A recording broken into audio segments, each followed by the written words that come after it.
자, 1, 2와 3학과 30강 갑니다. 대기대순환과 해수순환 좀 적어보면은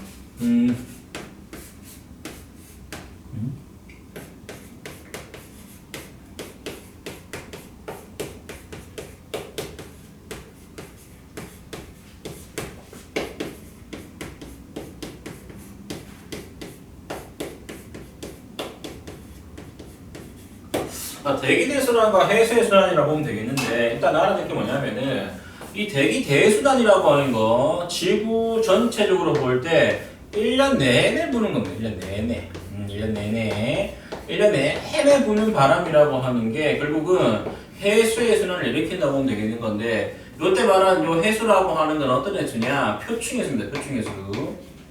표층해수. 그러니까 지구 표면을 돌아다니는 그 해수, 그 순환을 일으킨다라고 하는 건데, 그런 것들을 제대로 이해하려고 그러면은 결국은 이제 대기대순환을 정확히 알아야 되겠고, 그 다음에 표층의 순환을 정확히 이해를 해야 되겠고, 그걸 이해해야 엘니뇨랑 사막과를 엘니뇨라고 하는 걸 이해할 수 있기 때문에 저걸 먼저 배운다고 생각합니다. 저걸 먼저 배운다고. 일단 책에 대기대순환 그러면서 위더별 에너지 불균형 뭐 이런 말을 하고 있는데, 일단 알아야 될 게 뭐냐면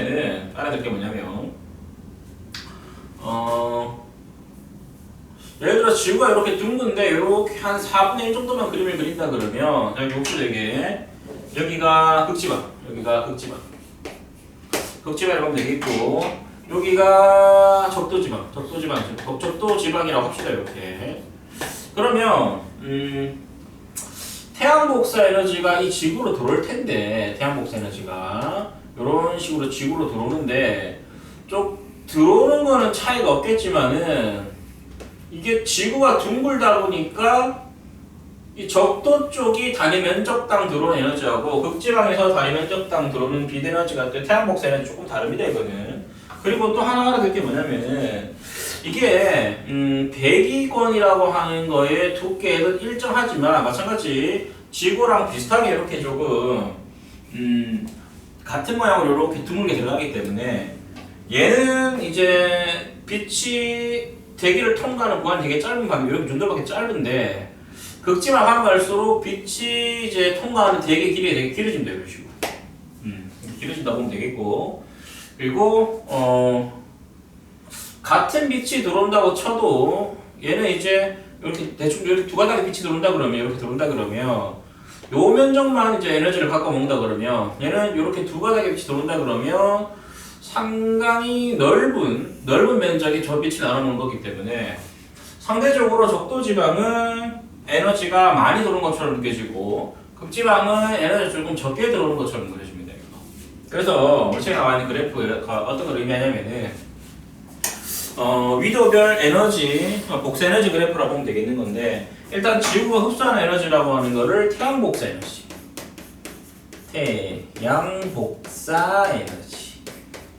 복사라고 하는 거는 레디에이션입니다.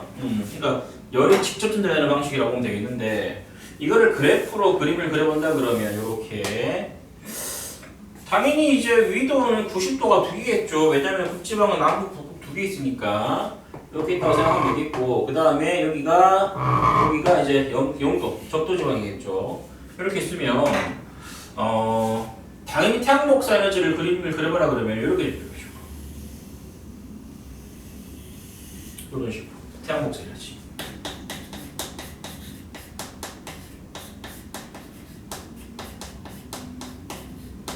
당연히 극지방에서 많이 덜 받고 적도지방에서 많이 받을 수밖에 없는 건데, 그러면 지구도 에너지를 방출을 하긴 해야 되겠죠. 지구도 에너지를 방출해야 되는 건데, 적도 부분에서 흡수를 많이 하니까 나가는 지구 복사 에너지, 이 지구 복사 에너지 양이라고 하는 것도 적도지방이 많습니다. 당연히 많이 받으니까 많이 나갈 수밖에 없는 거고, 극지방에서는 이렇게 지구 복사 에너지 좀 적다고 보면 되겠는 건데, 근데 그 차이가 태양 복사 에너지만큼 차이가 심하진 않고 크게 차이는 안 나게 이런 식으로, 이런 식으로 이 정도로 생각합니다. 그 차이가 크게 안 나는데, 이런 거를 지구 복사 에너지,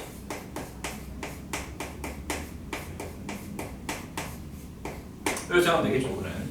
그래서 면적을 좀 본다 그러면 요 면적은 뭐를 얘냐면 요 면적이라고 하는 거는 남는 에너지. 그리고 여기라든지 여기는 이제 부족한 에너지.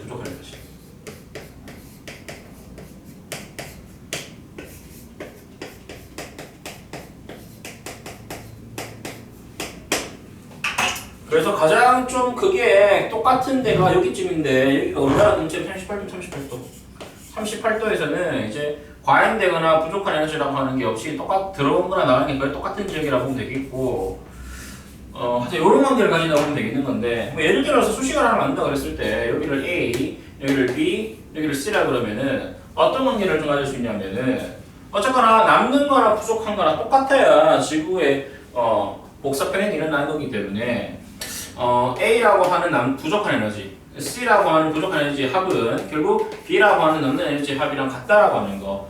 거의 같아야 됩니다. 이게 한쪽으로 치우치게 되면은 지구가 자꾸 추워지거나 자꾸 더워지는 건데 그럴 일은 없죠 지금. 올 겨울이 좀 안 추웠다고 해도 뭐 전반적으로 좀 비슷하다고 보면 되겠는 것인데 어쨌거나 이런 관계를 하나 가질 수 있다라고 하는 거. 이런 일이 생긴다는 거라고 보면 되겠고. 그래서 우리 책에 이런 위도에 따른 에너지 차이라고 하는 게 있어서 결국 이런 것들을 이제 좀 해소를 해야 되는 방안이 있어야 될 것 같은데 그 중에 하나가 이겁니다. 그 중에 하나가 남은 에너지를 고위도로 보내줄 방법이 하나가 대기 대순환.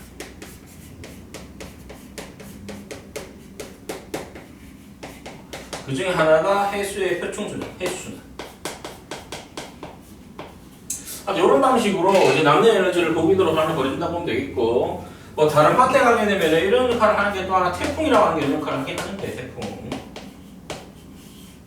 어쨌거나 뭐 이런 식으로 일단 좀 정리를 하면 됩니다.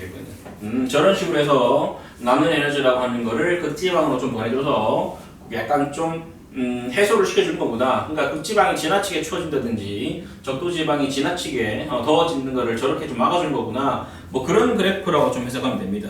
좀 잘못 생각하는 애들이 지구 복사 에너지는 극지방에 더 많고 뭐 적도지방이 적다라고 생각해야 되는데 그러면 그래프가 이렇게 오목하게 그려져야 되는 건데 그렇게 안 그려집니다. 이거는 그렇기 때문에 저렇게 일단 많이 들어와야 많이 나간다고 생각하면 되겠고 그래프 안 보여주고 그냥 물어보면 애들이 아무 생각 없이 극지방에서 많이 나간다고 생각하는데 극지방에서 덜 나갑니다. 덜 받았으니까. 근데 거기 나와 있는 그래프 되게 중요하니까 잘 좀 체크하시면 좋겠고 38도가 지금 책에는 안 써져 있는데 38도로 좀 적어주시고 점선만 꺼져 있죠 이렇게. 그래서 에너지가 그런 식으로 이동한다라고 하는 거. 책에도 정리되어 있는 게 뭐냐면은 38도 이하의 저위도는 에너지 과잉, 38도 이상의 고위도는 에너지 부족 이렇게 적혀져 있는데 그런 식으로 좀 에너지 차이가 생기는 거고 동그라미 2번이 대기와 해수순환이라고 하는 것들이 그런 불균형을 해소한다라고 하는 거를 좀 체크를 해야 됩니다. 이렇게. 오케이. 그렇게 보면 되겠고 그 다음에 봐야 되는 거는 대기 대순환 모형인데 대기 대순환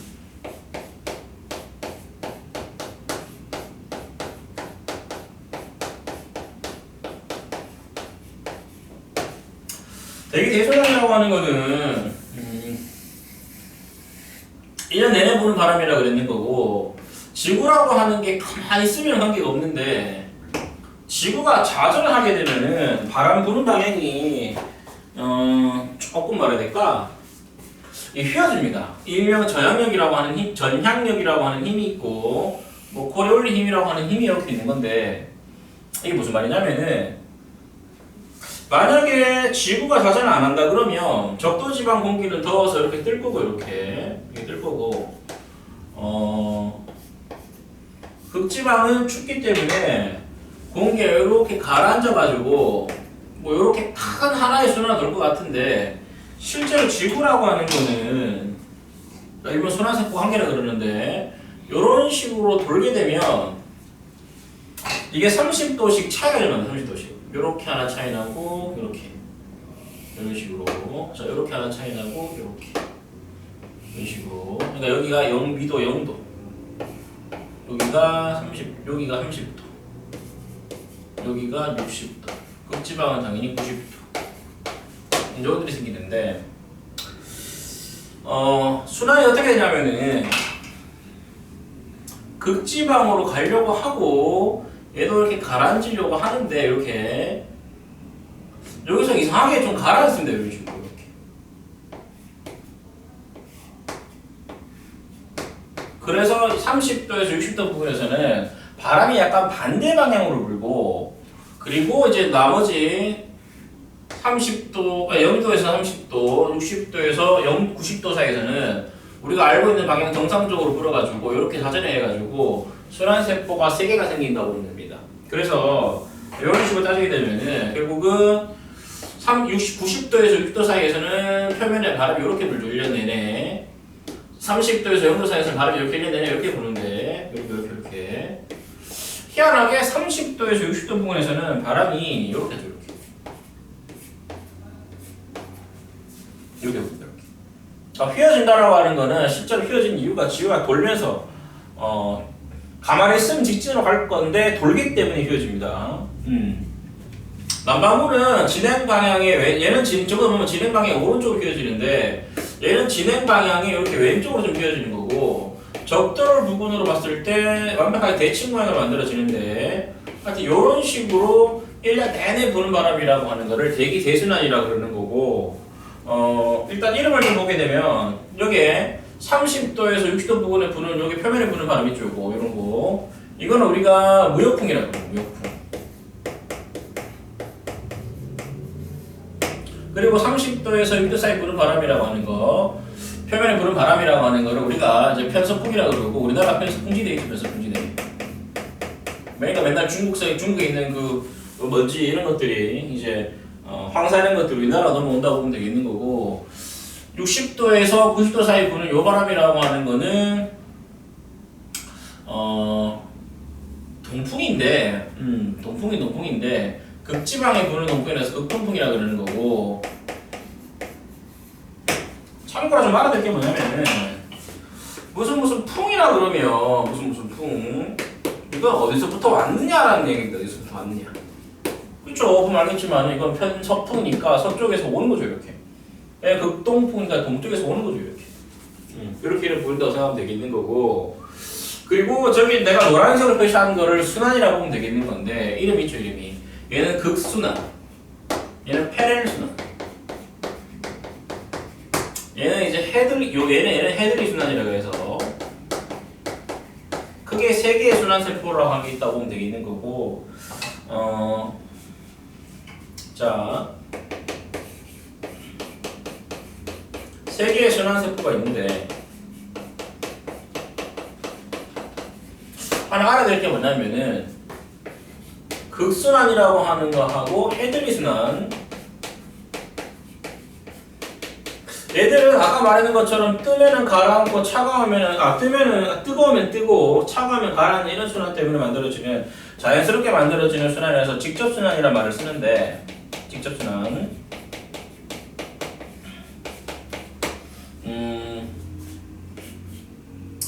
페렐순환이라고 하는 거는 우리가 알고 있는 거랑 좀 다르게 저게 자전에 의해서 만들어지는 거라고 해서 이거는 우리가 간접순환이다라고 합니다. 간접순환. 간접순환이라고 하는 것이니까 그렇게 일단 잘 좀 체크했으면 좋겠습니다. 그래서 1년 내내 저런 바람이 불고 있다. 이렇게 좀 보면 되겠고, 자, 책에도 되게 해수란 나와있죠. 줄치고 저위도의 낮은 공기는 상승하고 고위도로 이동하고, 고위도의 찬 공기는 하강해서 되게 큰 흐름이 발생하는데, 개념 다하기 오른쪽처럼 자전하지 않을 때는 순환세포가 하나밖에 없습니다. 하나밖에. 그런데 왼쪽에 나와 있는 것처럼 동그라미 2번, 자전 영향으로 지구가 돌게 되면 남반구, 북반구에 각각 커다란 순환세포가 3개가 만들어집니다. 실제로는 훨씬 더 복잡한데, 가장 만약에 더 세게 돌게 되면은 순환세포가 5개도 만들어질 수 있는데, 일단은 지금 속도로는 저렇게 3개가 만들어진다고 보면 되겠고, 실제로 복잡한 거를 그나마 좀 간단하게 그린 거라고 생각하면 됩니다. 이거는 그나마 간단하게. 그래서 밑에 3개의 순환세포를 설명하고 있는데, 헤들리 순환이라고 하는 거는 0도에서 30도라고 보면 되겠고, 거기에 이제 표면에 부는 바람이라고 하는 걸 우리가 무역풍이라고 그러는데, 북동쪽에서 불어온다 그래서 북동무역풍이라고 그러죠. 북동무역풍. 북동자를 쓰기라고 안 쓰기도 하는 건데, 그렇죠. 북동쪽에서 오는 거니까 동서남북이면 북동쪽에서. 그래서 북동무역풍이라고 하는데, 어쨌거나 이렇게 일단 정리를 하면 되겠고, 그 다음에 편행순환이라고 하는 거는 30도에서 60도 부분이라고 보면 되겠는 것인데 그때 표면에 부는 바람은 편서풍이라고 합니다. 편서풍. 그리고 극순환이라고 하는 거는 60도에서 극지방까지 부는 바람인데 이제 일종의 이제 극동풍이라고 해서 편동풍이라고 보면 되겠는데 어쨌거나 1년 내내 부는 바람이라고 생각을 하면 되겠고 오른쪽에 고압대 저압대 뭐 이런 말을 하고 있는데 고압대 저압대가 무슨 말이냐면은 원래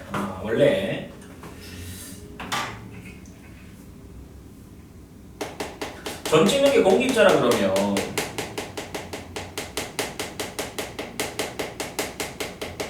점을 많이 찍으면 공기압 100% 찍고 적게 찍으면 공기압 별로 없다는 뜻이겠는데 당연히 이게 고기압이고 이 고기압이고 원래 고기압 저기압은 상대적입니다. 이게 뭐 일격 중심으로 높으면 고기압 이런 게 아니고 빽빽하면 고기압, 희박하면 저기압인데 이거를 한 장소에 두게 되면은 골고루 섞이는데 얘가 왼쪽으로 가긴 가도 얘들이 오른쪽으로 가는 게 더 많기 때문에 요렇게 바람이 부는 것처럼 느껴지겠죠. 이렇게 바람이 느껴지는 것처럼.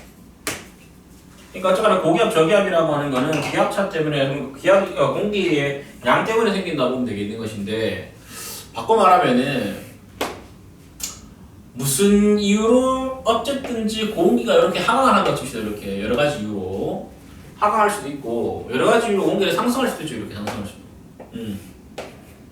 그러면 요 부분은 상대적으로 공기가 빽빽해지기 때문에 여기가 고기압이 되고 고기압. 요 부분은 어쨌거나 상대적으로 공기가 적어지기 때문에 저기압을 띈다고 생각하면 되겠고 그럼 바람이라고 하는 게 어디서 들어볼 수밖에 없냐? 고기압에서 저기압으로. 왜냐하면 고기압은 바람이 퍼져나가고 저기압은 바람이 들어온다고 보면 되겠는 것인데 그래서 이렇게 생긴다고 보면 되겠는 거고 어쨌거나 퍼져나가면은 고기압이고 몰려들면 저기압인데 저기압 날씨는 중학교 때 배웠겠지만 상승 기류로 인해서 구름 만들어지고 비 내리고 이런 게 비가 내릴 수 있습니다. 그러면 여기 영도 적도 부분이라고 하는 거는 바람이 몰려 들어오죠. 이렇게 이런 것처럼 몰려 들어오니까 여기는 비가 많이 내리는 지역이라고 보면 되겠고 일단 레인 포레스트라 그래가지고 적도 저압대 그러니까 저기압을 만드는 그런 이제 띠 같은 게 만들어진다고 보면 되겠는 거고 저기에 열대 우림 지역이 있죠. 저기 사막 없습니다. 사막은 오히려 이제 고기압 지대에 만들어진다고 보면 되겠는 건데 얘는 적도 저압대라고 보면 되겠고 영도 부분이라고 생각하면 됩니다. 오른쪽에 나오는 그런 거라고 보면 되겠고 뭐 열대 수렴대라 그러기도 하고 30도 부분이라고 하는 거는 바람이 퍼져나가기 때문에 당연히 이제 고기압이죠. 고기압. 그러다 보니까 얘는 있던 구름도 사라지는 거고 날씨가 맑다고 보면 되는 거기 때문에 사막이 여기다 있습니다. 여기 사막입니다. 사막이라고 하는 건 다 30도예요. 그래서 이런 30도 부분이라고 하는 거를 부를 때 얘는 이제 중위도 고압대라고 그러죠. 중위도 고압대. 우리 책에는 아열대 고압대라 그러기도 하는데 중위도 고압대라 그러는 거고 날씨 보는 겁니다. 그러다 보니까 저기에 사막이 많을 수밖에 없다. 이렇게 보면 되겠고 근데 또 저압대가 또 생기겠죠. 왜냐면 여기 또 이제 바람이 불러 들어오기 때문에 그래서 우리 책에 이 부분이라고 하면 60도 부분이라고 보면 되겠는 건데 이 고위도 저압대 혹은 한대 전선대 고위도 저압대 혹은 한대 전선대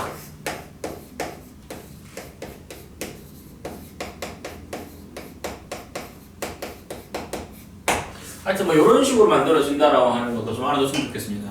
그러니까 지구과학을 좀 잘하려고 그러면은 지구 전반적인 내용을 좀 알아야 될 것 같은데 일단 그런 순환들이라고 하는 게 있었으면 좋겠고 알았으면 좋겠고 이거가 아까 말했는 것처럼 해수 순환을 일으켜줘. 해수 순환 표충해류를 만든다 보면 되겠는 건데 자 요것도 일단 기억을 좀 해야 됩니다. 표충해류 표면을 돌아가는 거죠. 표충해류 그러니까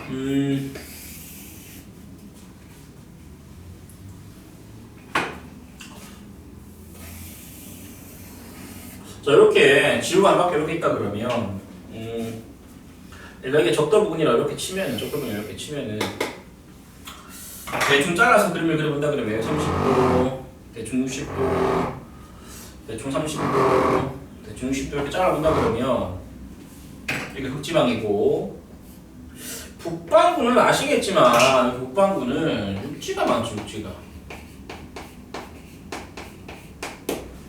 남반구라고 하는 거는 바다가 많고 이런 것들도 이제 표층 해에 영향을 줄 수 있는 거라고 보면 되겠는 건데 일단은 몇 가지 기억을 해둘 게 뭐냐면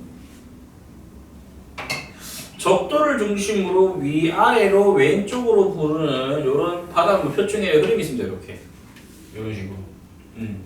왜냐면 이거 둘은 흰색으로 그린 이 둘이라고 하는 거는 어차피 무역풍이 왼쪽으로 불기 때문에 그 방향 그대로 부는 이렇게 흐르는 표층의 흐류가 있는 거고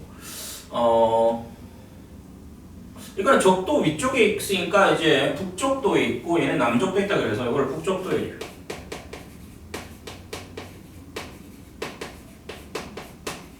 얘는 적도 밑에 있다 그래서 남쪽도에 북쪽도 해류랑 남쪽도 해류라고 하는 걸 좀 비교하게 되면은 결국 북쪽도 해류라고 하는 거는 남쪽도 해류라고 하는 둘 다 어떤 것 때문에 생기는 거냐면 이거 전부 다 무역풍 때문에 무역풍 때문에 얘도 무역풍 때문에 이런 바닥을 흐르고 있다고 생각하면 되겠고 그리고 요렇게 오른쪽으로 가는 바람이 있는데 얘는 가만히 보면 알겠지만은 세계지도 보면 알겠지만은 태평양을 중심으로 위쪽으로 이렇게 막혀 있습니다. 이런 식으로 이렇게 미국이 막고 있고 이렇게 러시아가 막고 있고 유럽이 막고 막혔기 때문에 바닷물이라고 하는 게 이런 식으로 우측으로 가는 바닷물이 이렇게 있는 건데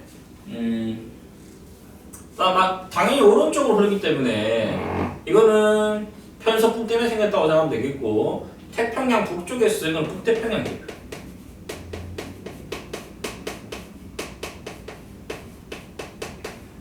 이름을 이렇게 보시면 돼요. 북태평양 해류로. 그럼 밑에도 그런 게 있지 않겠냐 그런데 그 밑에 있는데 알아내실 거는 남쪽은 저기 뭐 있긴 있지만 일단 뚫려 있기 때문에 남극을 중심으로 이렇게 뱅글뱅글 도는 순환류가 생긴다고 보면 됩니다. 그래서 남극 순환류라 그러기도 남극 순환 해류라 그러기도 하고 남극 순환류라 그러기도 하는데 알아야 되는 거는 남극 순환류든 북태평양 해류든 얘들은 둘 다 편서풍 때문에 만들어진다라고 합니다. 편서풍 때문에 만들어진다고 하는 거. 요걸 일단 정리를 좀 해야 되겠고 그리고 북쪽도 해류가 왼쪽으로 자꾸 가려고 하다 보니까 여기 아까 말했던 것처럼 육지가 좀 막혀있죠. 우리나라 이런 식으로 있고 중국 이렇게 좀 막혀있죠. 이렇게. 그래서 바닷물이 이렇게 위쪽으로 올라가게 되는 건데 적도지방에 있는 바닷물이 위로 올라가니까 당연히 이건 따뜻한 바닷물이 날릴 수밖에 없는 건데 이거 이름은 쿠로시오 해류. 쿠로시오 해류. 난리입니다. 난리고 따뜻한 바닷물이라고 보면 되겠고 그 다음에 북태평양 해류도 마찬가지로 우측으로 하려고 하다 보니까 미국에 막혀있다 보니까 이렇게 캘리포니아 타고 내려오는 한류가 있는 건데 이걸 캘리포니아 해류라고 그래요. 캘리포니아 해류. 그러니까 지금 색깔로 그림을 그리는 거는 전부 다 지형에 의해서 돌아가는 표층 해류라고 보면 되고 이건 이제 한류죠. 한류. 산바닷물. 그건 여기 마찬가지인데 남쪽도 해류도 왼쪽으로 하다 보니까 육지를 막 가라박혔다 보면 되겠고 특히 여기 보면 커다랗게 저기 호주가 있죠. 호주가 있기 때문에 이렇게 넘어가는 해류라고 하는 게 있는데 오스트레일리아 동쪽에 흐른다 그래서 오스트레일리아 해류. 당연히 난류입니다. 이것도. 근데 난류라고 하는 게 흐른다고 생각하면 되겠고 그 다음 마찬가지 칠레하고 페루가 있는 저기 남미 쪽으로 지나가는 이렇게 들어가는 이런 한류가 있는데 이건 이제 페루 해류. 전부 다 지형이 일어났다고 생각하시면 될 것 같고 이런 한류라고 하는 게 이렇게 있는 거고 가만히 보니까 북쪽이라고 하는 거는 돌아가는 방향이 시계 방향 해류인데 얘는 이제 반시계 방향. 그래서 시계 방향 반시계 방향으로 대칭을 이룬다고 하는 것도 알아요. 이게 왜 대칭입니까? 이런 애들이 있는데 당연히 대칭이지. 요게 거울이 있다 그러고 똥파리가 이렇게 들어갔다 거울 속 똥파리는 반대로 올 수밖에 없는 거고 이런 걸 대칭이라 그러죠. 그리고 또 하나 뭐 좀 더 붙은다 그러면 왼쪽에 바닷물이 쏠려 있다 보면은 경사가 이쪽에 높게 이쪽에 낮다 보면은 이렇게 내려가는 해류가 이렇게 있는 건데 경사류라고 그래가지고 적도를 반대로 거슬러 간다 그래서 적도 반류라고 하는 것도 있습니다. 이렇게. 그래서 일단 흰색으로 적은 것들은 전부 다 대기 대순환에 의해서 돌아가는 해류. 그리고 색깔로 그려놓은 거는 지형에 의한 해류라고 보면 되겠는데 이 9가지 정도는 좀 기억을 해야 됩니다. 이거는 일단 이걸 알아야 뭐 문제를 풀 수 있기 때문에 이렇게 일단 정리를 좀 했으면 좋겠고, 책에도 이제 표충 해류 나와 있고 밑에 그림이 나와 있는데 그림 되게 중요합니다. 이거는 특히나 태평양을 중심으로 위아래 시계 방향, 반시계 방향 이 해류 대칭인 이 해류라고 하는 거를 좀 잘 봤으면 좋겠는 거고, 우리 책에도 이렇게 나와 있는 게 일단 아열대 순환이다라는 말을 쓰고 있고, 오른쪽에 개념 더하기에도 무역풍 때문에 부르는 게 북적도 해류, 남적도 해류 돼 있죠. 이렇게 북적도 해류, 남적도 해류. 그리고 편서풍 때문에 부는 바람이라고 하는 게 북태평양 해류, 남북순환 해류. 북태평양 해류, 남북순환 해류. 흰색으로 썼는 요것들이 전부 다 대기 대순환에 의해서 흐르는 해류구나라고 하는 걸 좀 알아야 됩니다. 그리고 한류와 난류라고 하는 것도 밑에 있죠. 난류의 대표적인 예로 쿠로슈 해류가 있고 동오스트랄리아 해류가 있으며, 한류의 대표적인 예가 캘리포니아 해류, 페루 해류가 있다라고 되어 있는 건데, 일단 요 책에 언급하는 여기 바닷물에 흐르는 표충 순환에 해당하는 해류라고 하는 것들은 다 좀 기억을 해야 됩니다. 이름을 다 기억을 해야 됩니다. 이거는 세계지도 잘 몰라가지고 못 외우는 사람들이 있는데 뭐 하면 공부하면 되는 거니까 그거 보고 이렇게 좀 공부를 했으면 좋겠고, 그리고 그림 바로 밑에 두 줄 다 줄 치시면 됩니다. 이거는 적도를 경계로 북반구의 순환과 남반구의 순환이 대체로 대칭적인 분포. 근데 이걸 대칭이라고 해요. 대칭. 이건 대칭이라고 그럴 수 있죠. 이거는. 그리고 북반구의 아열대 순환은 시계 방향, 남반구의 아열대 순환은 반시계 방향 되어 있는데, 이거는 외우는 게 아니라 보고 판단해야 됩니다. 판단. 뭐 북반구 시계, 남반구 반시계 배울 수 없으니까. 그렇게 일단 정리를 하시면 될 것 같고,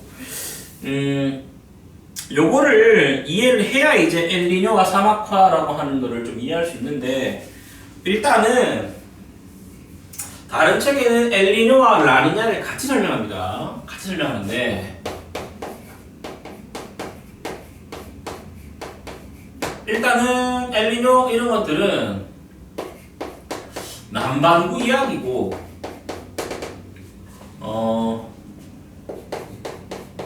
무역풍 약화 이걸로 일어날 수 있는 일이라고 하는 걸 좀 봐야 되는 건데, 이게 어떤 내용이냐면은 일단은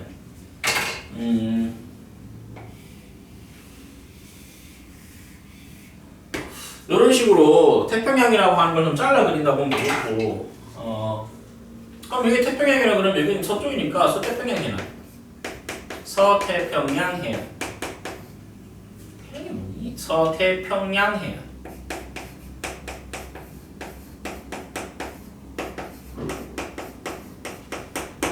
이거는 동태평양 해안.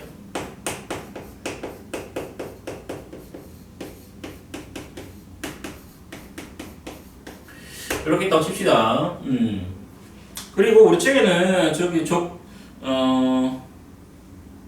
서태평양이라고 하는 거를 대신에 이제 인도네시아 연안이라고 적어놓겠다는데, 실제로 인도네시아가 서태평양이 있죠. 이렇게. 그리고 여기를 이제 페루 해안이라 그러는 건데, 실제로 동태평양 이렇게 있죠. 이렇게 있는 거라고 보면 되겠는데, 일단은 기억을 해야 되는 거는 평상시 모습하고 비교를 해야 되는 게 뭐냐면, 평상시에는 지속적으로 무역풍이라고 하는 게 왼쪽으로 불다 보니까 따뜻한 바닷물이라고 하는 게 어느 정도 이렇게 기울어진 채로 갑니다. 이렇게 가고, 이런 식으로 자동으로 이렇게 좀 이동을 하게 되면 찬바닷물이라고 하는 게, 까라든 찬바닷물이라고 하는 게 일단 왼쪽으로 바닷물이 쏠리니까 부족한 거를 이렇게 좀 채워주겠죠. 이런 식으로. 그래서 이렇게 찬바닷물이 밀어 솟는 현상이라고 하는 걸 용승이라고 그러는데, 용승. 원래 대류로서는 설명 안 되는 거지만은 이렇게 지형적인 영향으로 이렇게 찬바람이 쏟아오르는 현상을 용승이라고 그런다고 하면 되겠는 거고, 그러면 상대적으로 여기는 수온이 낮은 곳, 평상시입니다. 평상시. 얘는 상대적으로 수온이 좀 높은 곳, 이렇게 보면 되겠고, 수온이 높으면 아무래도 증발이 잘 되고, 그러면 구름이 서태평양에서 많이 있다고 보면 됩니다. 이렇게. 그러니까 평상시에는 이런 식으로 있던 바닷물이라고 하는 것들이 뭐라 그럴까, 약간 이제 무역풍이라고 하는 게 약화가 되면은 이게 약간 바뀝니다. 이거는 똑같이 그림을 그려본다 그러면, 이렇게 그림을 그려본다 그러면 무역풍이 약해지면 아무래도 바닷물이 왼쪽으로 좀 가기가 힘들어지고 그러면은 찬바닷물도 기본적으로 오른쪽으로 좀 가기가 힘들어지겠죠. 이렇게. 그래서 용승이라고 하는 게 억제됩니다. 용승 억제. 그리고 용승이 억제된다고 보면 되겠는데, 그러면 원래보다 여기가 수온이 높아지겠죠. 원래보다 여기가 수온이 떨어집니다. 그러면 수온이 높은 곳에서는 바닷물의 증발이 잘 일어나는 거고, 그러면은 구름이 많이 만들어지고, 구름이 많이 만들어지다 보면은 비가 엄청나게 많이 내릴 수도 있고, 비가 많이 내리다 보면은 이제 홍수가 날 수 있죠. 홍수. 그리고 알아야 될 게 뭐냐면은 찬바닷물에 산소가 많이 들어가 있는 건데 그게 안 올라오니까 여기 어장이 황폐됩니다. 어장 황폐. 그림 그래서 공부해야 됩니다. 이거는 어장이 황폐된다고 보면 되겠고, 반대로 수온이 떨어지게 되면은 증발이 안 되다 보니까 상당히 건조해지면서 가뭄이 서태평양에 생길 수도 있고, 산불이 이렇게 서태평양 해안에 생길 수 있습니다. 이런 현상을 엘니뇨라 그러는데, 이것도 좀 뭐라 그럴까 주기적으로 반복된다고 보면 되겠는 건데, 어쨌거나 평상시와는 좀 다른 현상이라고 생각하면 됩니다. 저기도 이제 엘니뇨 정의 날씨 줄치고, 적도 부근의 동태평양에서 태평양 중앙부에 이르는 넓은 범위의 표층 수온이 평상시보다 높아진 현상이다. 그러니까 동태평양의 수온이 평상시보다 이렇게 높아진 현상이라고 보면 되겠는 거고, 그 다음에 발생이라고 하는 거는 무역풍이 평상시보다 이렇게 평상시보다 무역풍이 약화돼서 만들어진다. 이렇게 일단 정리를 해야 됩니다. 보면. 그래서 그 다음 밑에 용승 형상이 약해진다. 용승이 억제된다고 보면 되겠고, 그래서 엘니뇨가 발생하는 건데, 그래서 적도 부근 서태평양이라고 하는 거, 책에 나와 있는 것처럼 못 알겠지만은, 일단 책에 가뭄 피해 발생한다는 말 적혀져 있는 건데, 산불을 추가해야 됩니다. 산불도 이렇게 일어날 수 있다는 거. 그 다음에 동태평양, 적도 부근 동태평양 해안이라고 하는 것은 이 수온이 상승하기 때문에 강수량이 많아지기 때문에 이제 홍수가 발생할 수도 있고, 용승이 억제된다고 보면 되겠고, 어장도 황폐된다라고 생각합니다. 어장이 황폐가.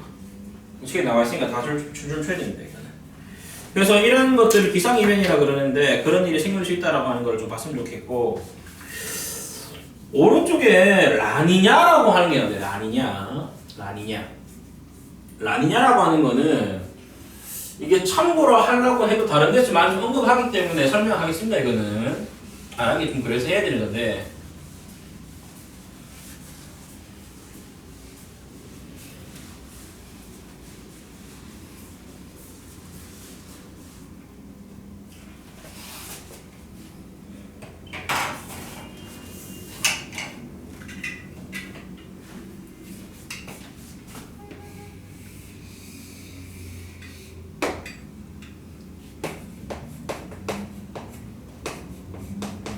라니냐라고 하는 거는 무역풍이 강하면서 만들어진 거고, 그러면은 여기는 찬바닷물이라고 따뜻바닷물이라고 하는 게 좀 급격하게 많이 왼쪽으로 가고, 잘 갑니다. 이렇게 되게. 그리고 찬바닷물이라고 하는 것도 지나치게 잘 많이 들어오고요. 용성도 상당히 강해지겠죠. 이런 식으로. 그러면 어떤 일이 생기냐면 평상시보다 동태평양 수온이 너무 떨어지고, 서태평양은 수온이 평상시보다 너무 높아지고, 그럼 증발도 되게 많이 일어나는데, 오히려 그래서 서태평양에서 뭔 일이 생기냐? 서태평양에서 비가 많이 내려가지고 오히려 여기서 홍수가 생깁니다. 원래 여기서.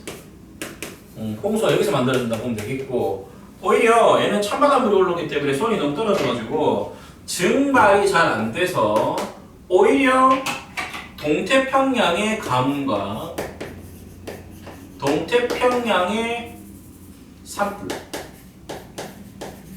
요런 일이 나타날 수 있는 거를 라니냐라고 하는 건데, 그러니까 반대죠 약간. 근데 원래 저게 왔다 갔다 합니다. 5년에서 7년 주기로 왔다 갔다 한다 그러는데, 하여튼 그런 겁니다. 그래서 그림이 안 나와 있어도 저렇게 조금 좀 차이를 좀 두고 좀 기억을 좀 했으면 좋겠고, 그래서 동태평양 평균 수온이 평상시보다 좀 낮아지는 현상이다. 뭐 이렇게 일단 정리하면 됩니다. 이렇게 건조해지고 가뭄이 있고 산불이 생기고. 완전 반대죠 이거랑. 좀 강화돼서 만들어지기 때문에 조금 반대다라고 하는 것도 좀 봤으면 좋겠습니다. 이거는. 자료 분석에 평상시랑 엘니뇨 발생시를 잘 비교하고 있는 건데 봐야 되는 거는 당연히 엘니뇨 발생시를 좀 봐야 되겠고 평상시랑 같이 보면 오히려 좀 헷갈립니다 이거는. 그래서 바람이라고 하는 거 무역풍이 평상시보다 약해진다 표시를 해야 되겠고 그러니까 동에서 서로 가는 표충 해수 이동이 좀 약해지겠죠 이렇게 잘 안 갑니다 이렇게 오히려 거꾸로 올 수도 있고 이렇게 그리고 적도 부근 서태평양 아까 말한 것처럼 수온 하강 가뭄 산불 그렇죠 수온 하강 가뭄 산불 하강 길이가 웃어지겠죠 이렇게 정리를 하면 되겠고 그 다음에 적도 부근 동태평양이라고 하는 거는 용숭이 오히려 좀 약화가 돼가지고 수온이 좀 높아지고 그러다 보니까 상승기가 없어져가지고 비가 많이 내리고 홍수가 내릴 수 있다. 그림 그려서 공부해야 됩니다. 그림 그려서. 오케이. 하여튼 그렇게 일단 정리 좀 했으면 좋겠고 그리고 사막화가 나오는데 사실 사막화는 정리만 좀 해주면 되겠는데 아까 말했던 것처럼 사막화라고 하는 거는 위도 30도 부근이라고 하는 게 고기압을 형성하다 보니까 30도 부근의 사막이 많습니다. 이렇게 적도 부근은 오히려 비가 많이 내리고 이제 햇빛도 많이 좀 들어오기 때문에 나무가 너무 잘 자라는 열대 우림 지역이 만들어지는 거고 30도 적도 지방에 사막 많다고 그러면 어디 가서 이상한 소리 들으니까 그러지 마시고 30도 부근에서 사막이 많구나. 사막은 원래 있는 건데 사막화라고 하는 거는 사막도 아니었는데 사막이 진행되는 거겠죠 이렇게. 면적이 넓어지고 뭐 이런 것들 뭐 그런 걸 말한다고 생각하면 됩니다. 가장 큰 이유가 뭐냐라고 적게 적었을 건데 원인이 참 여러 가지일 수 있는 건데 일단은 여러 가지 이유 중에서 하나가 대기 대순환의 변화 약해지거나 강해질 수 있죠 이거는.